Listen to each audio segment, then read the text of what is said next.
All right, welcome everyone to the room with the strongest winds, to Neptune. This talk is titled A Free Tool Chain for Molecular Vibrations to Detailed Combustion, how some physical chemists and chemical engineers have escaped proprietary software, and will be presented by Mark Fuller and Kfir Kaplan. Mark Fuller and Kfir Kaplan are both members of the Kinetic and Chemical Technology under Prof. Alon Dana at the Technion in Israel. Both Mark and Phil are active in developing and contributing to free Libre software projects within the scientific community, including Cantera, the reaction mechanism generator, and the automatic rate calculator. Questions will be in IRC. You can ping me, Patrick T. And to both of you presenters, thank you so much for helping with the pronunciations. Hopefully I got them pretty close to where we'd like to see them. And off to you guys. All right, thank you very much, Patrick, for the introduction. So there we go. So I'm Mark Fuller. Kfir will speak just a moment, but just to introduce ourselves, we're both active in developing and contributing to a number of free software projects within the scientific community. As we're mentioned, we're going to talk about those more later, so it's not so important right now.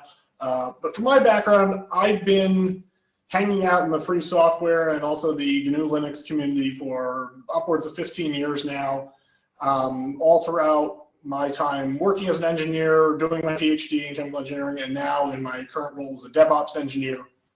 And I have applied the tools that we're going to talk here today to a number of interesting problems in the field of chemical engineering, notably combustion, batteries, fuel cells, and heat transfer. Hey everybody, my name is Kfir. I'm currently a fourth year undergraduate student at the Technion in biochemical engineering side. And I've been less than Mark, just about a year in the community, and I'm currently conducting research under Professor Alon Dana. So let's begin with a short introduction, just because we're going to talk a little about chemistry, so we wanted to give you just a bit more background on things we're going to talk about. So we'll begin from the most basic unit, which are atoms. They're like the most basic unit of matters, and they're categorized in different elements based on the number of protons they have. The protons and the neutrons, are in the nuclei of the atoms, and they are orbited by electrons. They could be electrically charged, and they can form bond with each other, and all of this is from the electrons' interaction with each other. So molecules are one step above the atoms, and they're also called chemical species. They're comprised of connected atoms. Molecules are not stationary. They have internal movements such as vibration, rotation, other types of movements. And the really important note about molecules is that the structure matters. So here's a quick example. We have two molecules who presumably have the same chemical composition, 6 carbons and 12 hydrogens, but their geometry is completely different from each other. So that's one thing you have to keep in mind when thinking about molecules. Next, we have one step above that, we have reactions. Reaction is the processes that change one or more molecules to others. It has inputs, which are the reactants, and outputs, which are the products, although they're reversible. And the most important thing about reaction is the rate. So the rates determine how fast this reaction goes and how much product we'll eventually receive. So each reaction has a transition state, which is the highest energy point in the coordinate of the reaction. The transition state is the bottleneck energy-wise of that reaction. So it controls the rate. So in order to calculate the reaction rate, we have to find the transition state. One step above that, we have the mechanisms. So the mechanisms are the sets of reactants, meaning species and reactions, in a given system. It depends on external condition, and basically our biggest goal is to find the time evolution of these systems, which is determined by the mechanism. So we can say that our goal is to find the mechanism of that reaction. So just a little more chemistry and we're done. So just to clarify a few things, we have two powers in play here. So we have thermodynamics and we have kinetics. So let's say we have three chemical species, A, B, and C. As you can see, they are sorted from A being the highest energy and C being the lowest. Thermodynamics dictates that the lowest energy species will be favored. But as you can see, we also have transition state. So the move from A to C is dictated by the transition state from A to C. And we can see that the transition state for both A to C and B to C are really high. So the kinetics tells us that B will be the favored one. So we have to keep both of those powers in mind when trying to resolve a mechanism. So these are the two things that we have to calculate in order to find what we are looking for. Mark. Thanks, Kfir. So I hope that the chemistry background is clear enough, and that it won't be too problematic. And if anyone gets confused about that, please try to ask a question at the end. But I think we'll keep it straightforward enough from here on out that you might just hear us drop those terms, and you don't have to know exactly what they are. In addition, now that we've thrown this chemistry background at you, I want to kind of motivate why we're having a talk about computational chemistry, or why we as scientists and engineers are interested in computational chemistry. And really, it's because chemistry is, as they used to say, better living through modern chemistry. It's a really essential component of our modern lives. And on this slide, we list just some of the areas in which Kfir and I have been involved in our research studies. And there are projects that are increasingly tackled with computational methods. So not just data analysis, but outright simulation from the start of the design, rather than simply using experimental methodologies.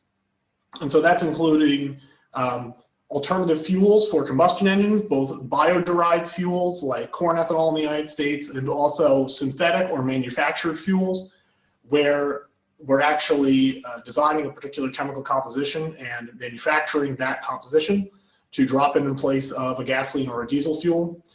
The design and simulation of both battery and fuel cell systems, drugs and pharmaceuticals, and again, this is both the manufacture and production, and also analyzing or predicting the shelf life of those materials, how long they'll remain stable on a shelf under various environmental conditions, modeling and simulation of proteins and organic molecules, and then finally general topics in refining and material synthesis. So how do you produce all of the different kinds of chemicals that we need in our lives?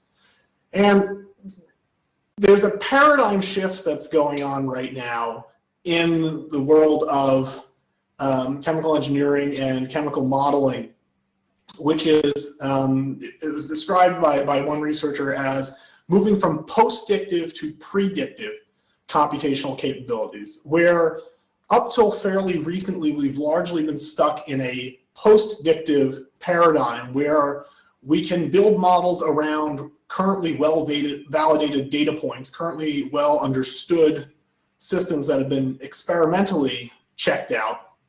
And then we can interpolate between those data points. We can say, well, we know what the reaction does at 500 degrees, and we know what it does at 1,000 degrees, so we can estimate what it does at 750 degrees, making up numbers.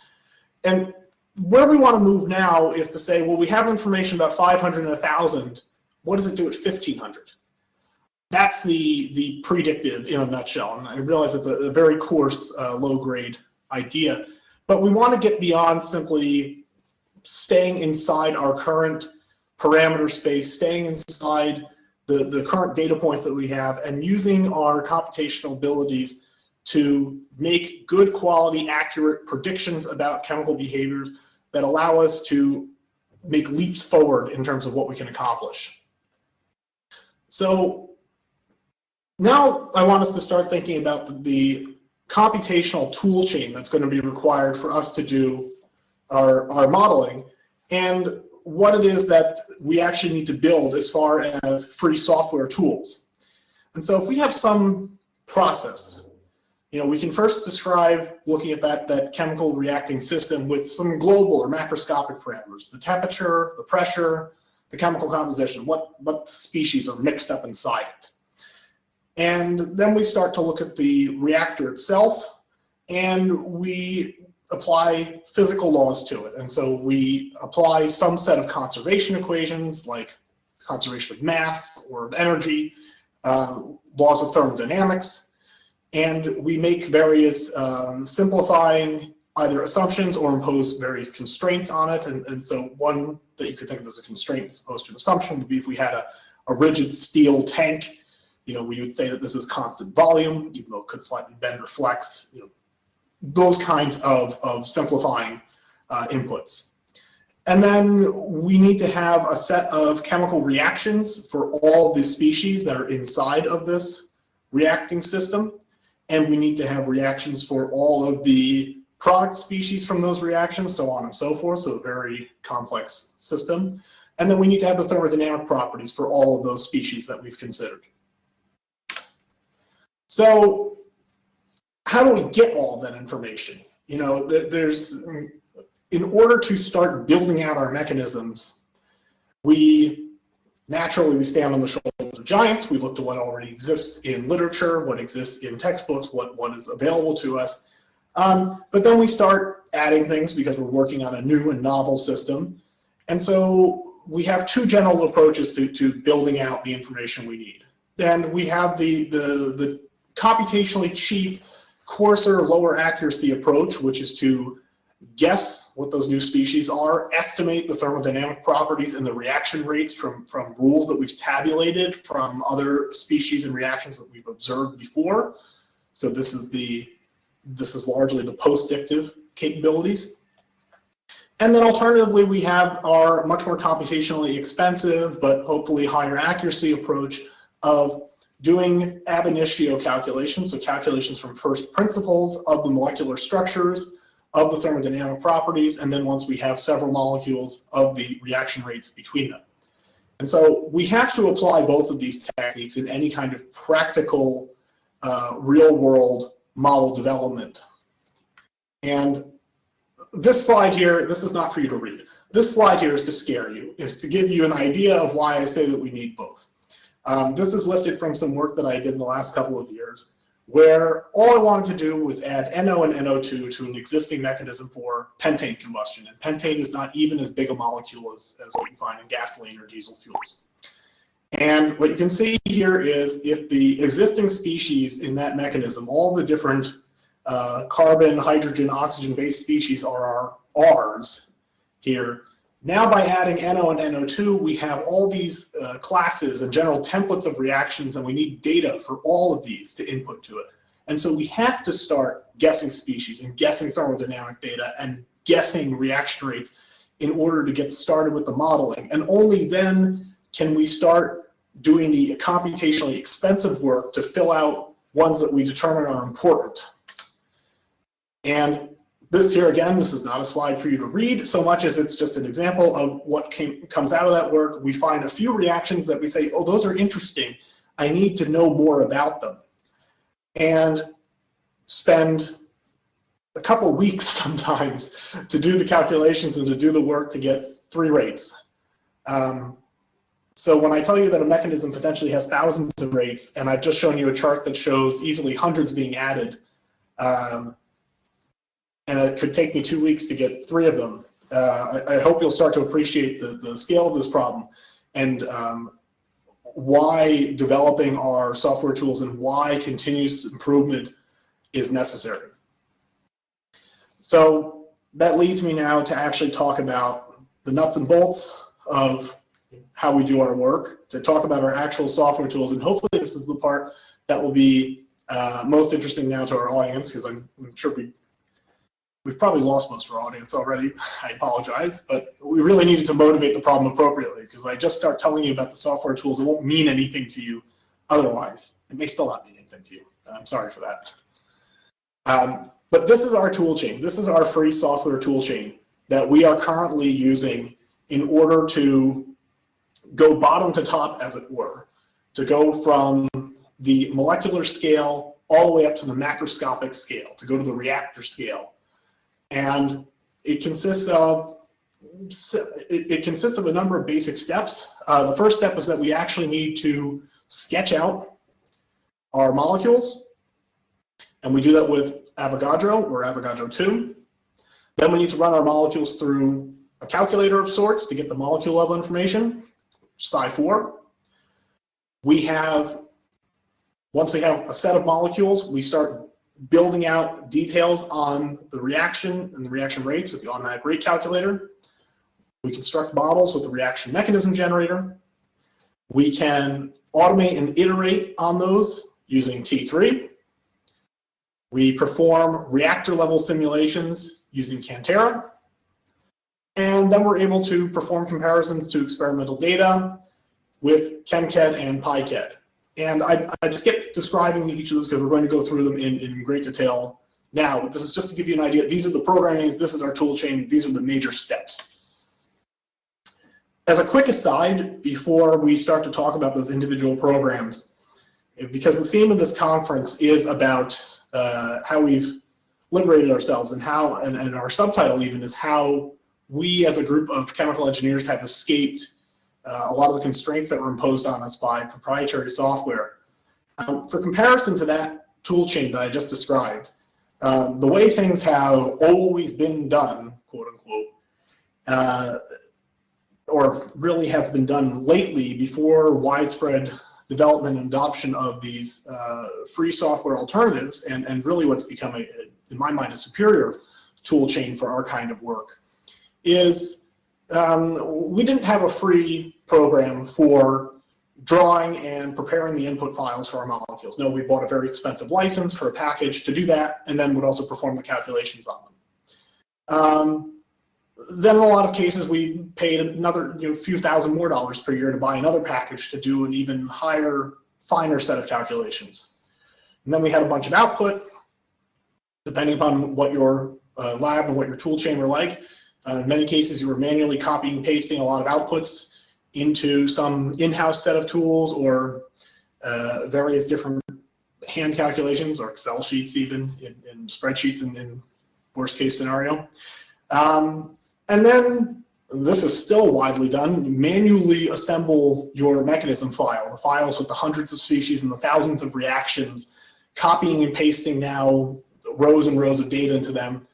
And these are always full of errors. There's lots and lots of mistakes in these. That's a huge motivator, actually, for RMG.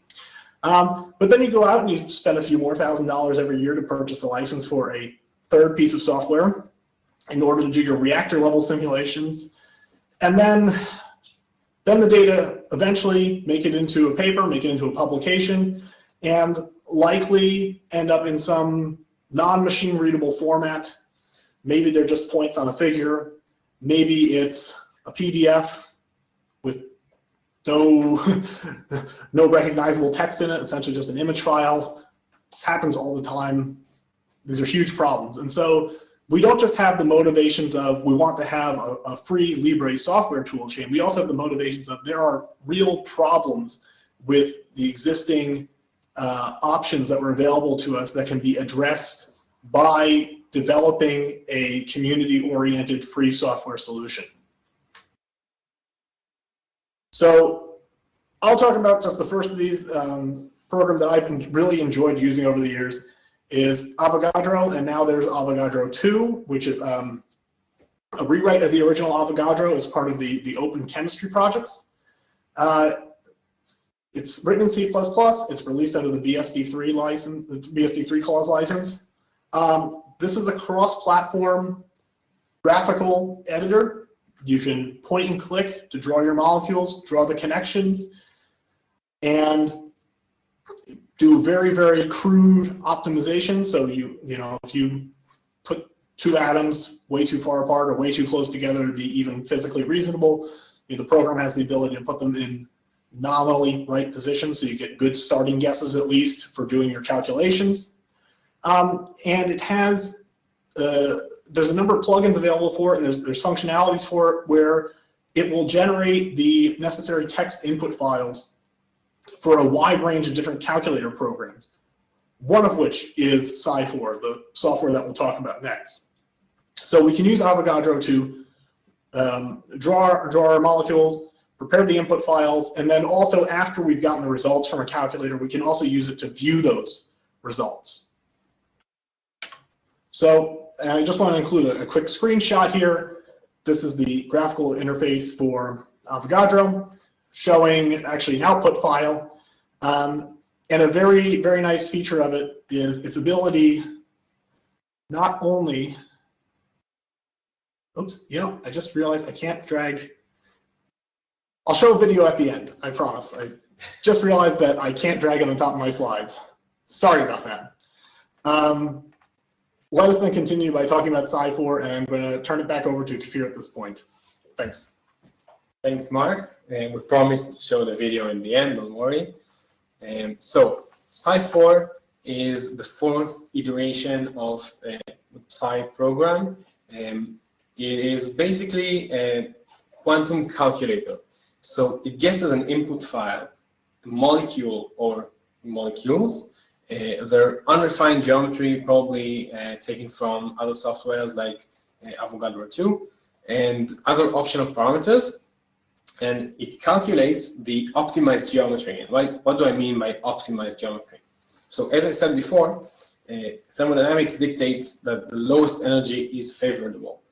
And if we don't optimize the unrefined geometry that we get as an input, we might get some errors further up the road because we didn't get the actual state that most molecules will be in. So to do that, there's a lot of super expensive, it takes a long time to do these kind of calculations, especially for larger molecules, especially for larger mechanisms. So for these, we're going to have to calculate the energy, which Sci4 also does, and also the harmonic vibrations, which are the internal movements of the molecule, which dictates how likely it is to break. So those are basically the three things that Sci4 can do. So next, one level above the actual molecule, we're going to talk about the reaction. So ARC is the automatic rate calculator. It's developed in our group here in Israel, mentored by Alon Greenberg-Dana. And the goal of ARC is to automatically calculate the chemical species and thermochemistry and the reaction rates. And it does that by calling to other softwares like Sci4 and basically iteratively calls them to find these transition state that we talked about before, calculating the energies and finding the rate coefficients. And so again, ARC does the reaction. One step above ARC, we have the reaction mechanism generator, RMG. So RMG basically creates the entire mechanism. It uses several inputs, and basically what it does is take those inputs and define a core and an edge. So the core are the really important molecules and important reactions, and iteratively it checks basically where can each species go and determining which of these options are viable. So Mark has shown you before, he has only hundreds of species, which is a lot, of course, but here we talk about basically endless search space. So in order to make it feasible, it detects which of these are important for the model, which of these are likely to happen in real life. And the way it does that is by iteratively call ARC. So to wrap those two tools together, we have the tandem tool, which is also developed in our group here in Israel. RMG, by the way, is developed in MIT, in William Green's group. So T3 is a tandem tool. It basically wraps RMG and ARC together. And here's the sketch of basically how it does that. But I really want to talk about TCKDB, a thermochemical kinetic database, which should be up and running, hopefully soon, maybe not. And the reason why I want to talk specifically about TCKDB is because I think it's really important, and it's another really great thing that we get from having community of free software. So what the TCKDB will be doing is storing information from previous calculations of other users and using it if another user, for example, if let's say Mark and I working on different mechanism and we happen to have the same reaction, the same species, and we don't really want to get into calculating everything ab initio again. So we might use a software like TCKDB to ease these calculations and don't have to all expend the same resources over and over again. And this is why I think TCKDB is super important. Of course, this is the entire workflow for Arc, RMG, and TCKDB. And Mark, if you want to continue with talking on Cantera. Sure. Okay, so Kfir's now brought us up to the point where we have finally gone through all of our computations, we've gone through our model development, and we've spat out some kind of mechanism. We have a huge text file that has our hundreds of thousands of species and reactions, nominally 10 times as many reactions as species is kind of a ballpark rule of thumb. And so now we want to actually do the reactor level simulation, and the software that's been developed for this and has been in development for close to 20 years now as a piece of free software, which is really impressive, is Cantera, which is from their project description, an open source suite of tools for problems involving chemical kinetics, thermodynamics, and transport processes. We skipped talking about transport before, and someone really wants to know, we can talk about it in the questions, but that's the multi-dimensionality. That's the when stuff is actually flowing and moving through one-dimensional, two-dimensional, three-dimensional space, not just zero-dimensional reactors. This is also released under the BSD 3-clause license. It's written in C++, but really nicely it has interfaces for programming with Python, C++, Fortran, and MATLAB, Python being the most popular of those by far. And so Cantera offers a huge number of built-in classes to represent all kinds of gas phase and surface chemical kinetics. And so if you want to do liquid phase, there's ways to do that. But typically we think of it in terms of the gas phase and the surface phase. Again, questions if you really want to know more. But anyway, so there's all these tools built into it. And once again, standing on the shoulders of giants, Cantera itself, because of the difficult nature of the actual equations that are being solved here. We have all these coupled equations, these huge matrices of the reaction rates. Because at every time step, you have different amounts of each species that are present, and so the reaction rates are constantly being updated as functions of the temperature, as functions of the pressure, as functions of concentration or the quantity of each species, and it's all coupled. And different reactions, the result of the reaction changes the temperature, changes the pressure, changes the quantity of the species available. And so this kind of coupling requires really heavy-duty mathematical software, and that doesn't all get rewritten from scratch. That gets implemented in the form of other pieces of free software like Eigen, like the Sundials libraries. And then a really great community initiative that's developed over the years is the various binary distributions that are available of Cantera. And so not everyone has to compile this. I should say, lots of these other pieces of software that we've talked about also have many, many binary distributions. I mentioned this specifically because I personally am the packager for one of these binary distributions. And so I like to point out that Cantera nicely has great binary distributions across a whole bunch of different gnu+linux distributions, also on FreeBSD, also Mac and Windows, and Conda packages. And finally, the last step in the toolchain that I mentioned earlier is how we compare with experimental data. And this is another project in which I've been involved. And this is the PyCAD set of tools in the ChemCAD format. And so ChemCAD is a YAML format for storing experimental data. And it's designed to be both very easily human readable and very easily machine readable so that we can put our data into a file, stash it away. We don't need multiple files in order to pass it between the machine and having a person read it and understand what's going on with it.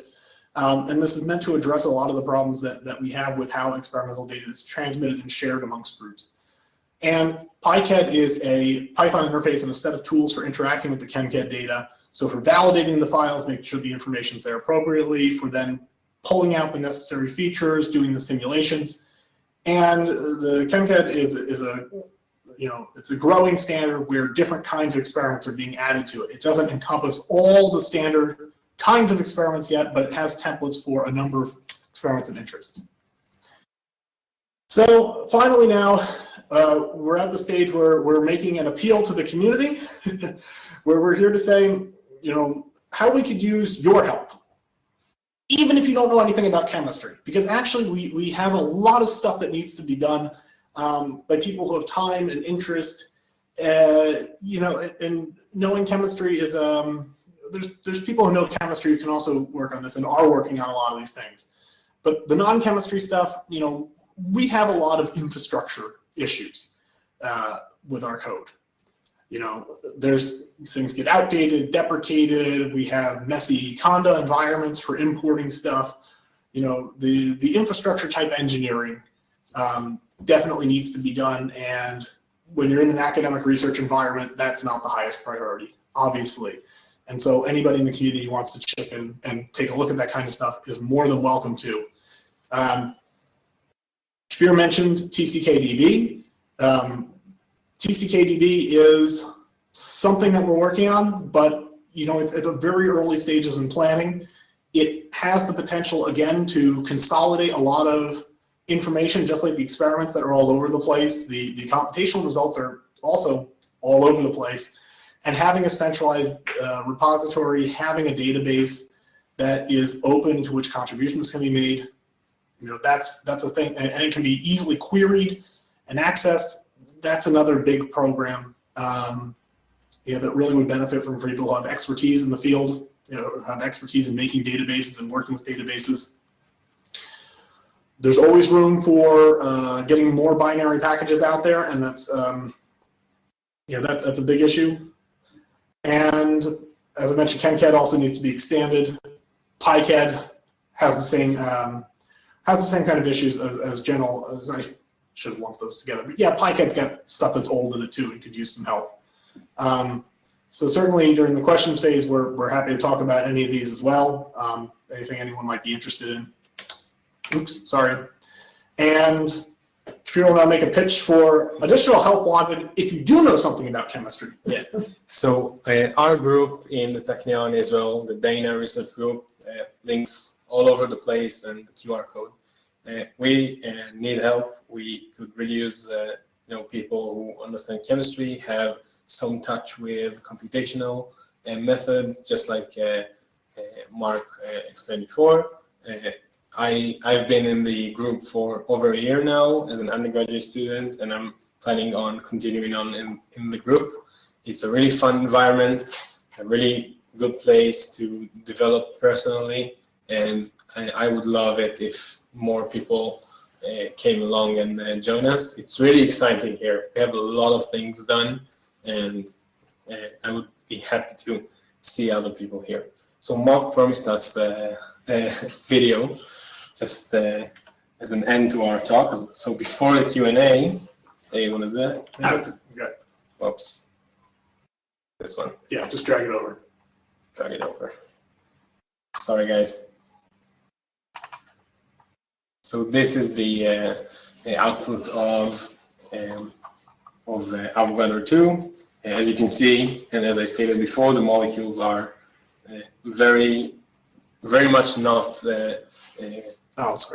not stationary. They move around, and that's really cool way of viewing it. Yeah. Okay. So I think we're gonna get into questions now. Yep. Maybe we can stop the dancing molecules in the meanwhile. Well, it's fun to watch. Thank you so much for having that video. It was a very, very exciting presentation to see everything come together. Catching a bit of audio feedback, so I'll try to be a little quieter on the mic. Okay. We have a question in chat.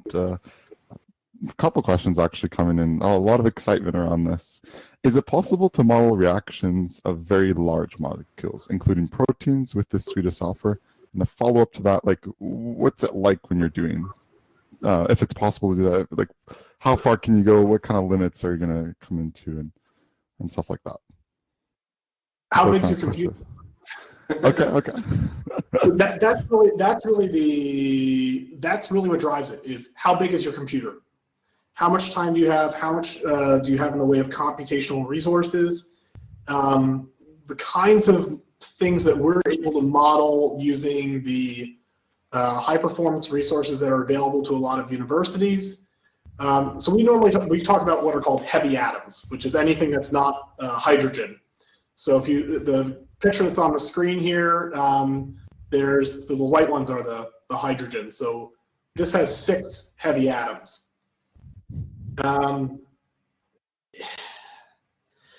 Proteins have a lot, hundreds. Proteins are kind of beyond the scale of what we can do here. There are really interesting computational approaches for how you deal with things like proteins, because the reactions are still happening in very localized environments. They're still happening, like is shown here, with the hydrogen being transferred between 2 heavy atoms. So there are people who are doing development work for how we can optimize and make those processes efficient, where we don't have to calculate the whole gigantic molecule at this computational level. But really, sort of combustion is like the sweet spot right now, where we're dealing with things that are maybe up to 15 or 20 heavy atoms maximum. That's really straining our limits right now. Yeah, but I think that's another incentive to implement stuff like TCKDB in order to make even heavier elements and reactants feasible. Definitely a very good question. Excellent. I can't tell you which specifically is the heaviest reactant that was ever done. Did you say you can tell us? Can't. Oh, I understand. We don't know. No, yeah. Yeah, okay, I understand. It's still it's neat to see like that aspect of like almost limitless bound, that it ends up being the hardware that's your limiting factor instead of some proprietary limit. Yeah, I'll say that there is one other thing I'll mention here, which is this is such an interesting challenge. There's a number of computational chemists who are involved in the exascale computing project in the United States, where they're working to actually develop the software and computing infrastructure to do computational chemistry at exascale, because there is a lot of software engineering work that has to be done in order to get the necessary parallelization, to have the whole set of robust computational algorithms. So our community is thinking about this. How do we go ever bigger and get even more power to do even bigger and better simulations? That's really exciting to hear. One of the users in IRC as well is super keen on chemistry and asked a couple questions. So first being is, are these programs things that you use because you have autonomy in what you use in your research and you're choosing to use free software? Or is this representative of a shift you're seeing in the field? I think basically what we've shown is that like our products does equivalent, if not better job than the proprietary stuff. So if he does not, then I encourage him to do. We encourage other people to use our softwares because we generally believe that they're just as good, if not better. Yeah, I'd say it's definitely, for me, it's a both. I have worked in groups where there's a lot of inertia, where they've used many of the proprietary tools for a long time, and that's what they know and that's what they like to use. And there are different turf wars in different areas where the lines are shifting, but I'll also say that the free software has made enormous strides because of the collaborative nature of it, and especially a tool like Cantera. I say this because it's the one I'm most intimately familiar with. I would say has surpassed its proprietary commercial competitor at this point. That's very exciting to hear. And on that note of Cantera, the second question relates just to that. So it seems like FOSS tools you use are more focused on the research side, are there also tools on the manufacture and industrial side that are designing the entire industrial processes, like Aspen? Does Kantera have that level of functionality? It sounds like it's doing a lot in terms of its scope. Is that? Oof. So I actually have never used Aspen because I actually have never been employed as a chemical engineer in industry. So yes, you've kind of, these are really academic tools for the most part and being developed primarily in an academic environment. Actually, so I used to do some electrochemistry work when I worked in industry. Yeah, it's different. If you wanted to make a set of tools to replace the industrial suites of proprietary software, there's a lot more development that would need to be done. However, I think that is, I don't think any of that is impossible. It's just that this is where the efforts have been focused, because these are the problems that are nearest and dearest to our hearts in the academic world. And I don't know exactly why in industry there hasn't been the same level of interest in development, and I don't really want to comment on that.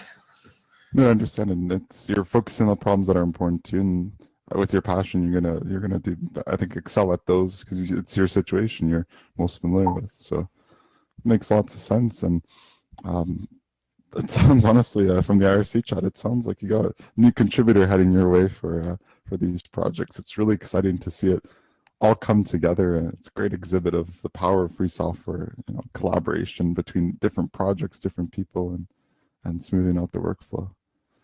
I'm wondering a little bit in terms of the workflow from my perspective. I'm coming from the computer science background. I did a bit of chemistry in high school, but it's been a little bit of a while since then. So I was wondering, is this a process that you can kind of do at the level of Kantera, and you just have Kantera and it takes care of the rest of the chain for you, or is there a bit of like you have to juggle between these programs and kind of just wondering how much automation, I guess, or coordination is required between them?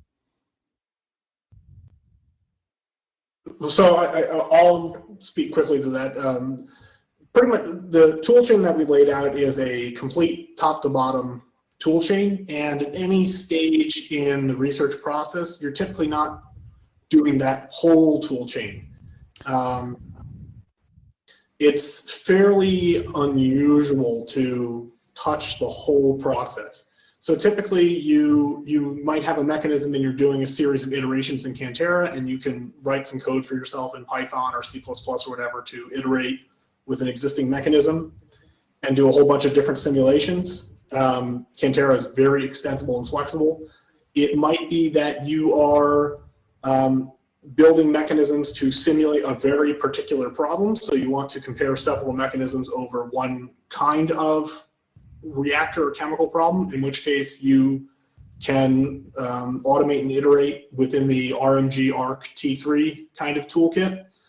And there's, you can also, again, a lot of these things, because so many people are doing so many different things, there isn't necessarily a higher level set of tools that wraps around this whole tool chain yet to automate the process. Because we have so many unique cases that are being run. But I think for the smaller scale of ARC, RMG, T3, TCKDB, TBD, we aspire for an automated process, and everything we do is basically to ensure that the process will be as automated as possible. Yeah, so that's really excellent to hear. And it's super neat. Yeah, I was just, I guess in my understanding, I was just trying to understand exactly what things are doing, but it sounds like each tool's kind of doing its own job, but they're able to talk to each other, kind of really showing out the beauty of those interconnections that are very difficult to do in proprietary space. Actually, another question here. Anytime to touch on surface reaction? That was mentioned at some point. We have a minute, so if you guys can do it in about 30 seconds or so, that'd be swell. But so, sorry, what was the question again? If you could talk a little bit about surface reaction. so not knowing exactly what's meant, I'll say surface reactions are when you have chemistry where a solid surface is participating, and so you have molecules that are coming out of the liquid or the gas phase that are absorbing and desorbing from the surface, and then reactions can occur between species that are absorbed and desorbed on the surface, and this allows for catalysis, and it affects the chemistry. These are fairly new features that are being added to the different software packages that are being described here. It's a very exciting area of development because it's adding capabilities that did not exist in the proprietary counterparts. I don't do any surface chemistry myself. I can't really tell you any more about it than that. Do you? I know that we support several surface reactions, and I don't know if we fully support the surface and catalysis field, which is something that has to be worked on at some point. It is really exciting, and I really hope we can focus on those things someday. And also, like proteins, I think proteins are, as Mark stated, are really the main feature in catalytic pockets that chemicals are absorbed, desorbed from them. Stuff happens in between, so those are really big problems, and we really hope to deal with as much as we can in our lifetime. Beautifully answered. Mark, Kfir, real pleasure, and amazing work on the presentation. Really awesome to check this out. Yeah, thank you. So feel free to write to us if you have any other questions. Thank you, everyone, for attending our talk and listening. Thanks, Patrick. Pleasure. Thank you.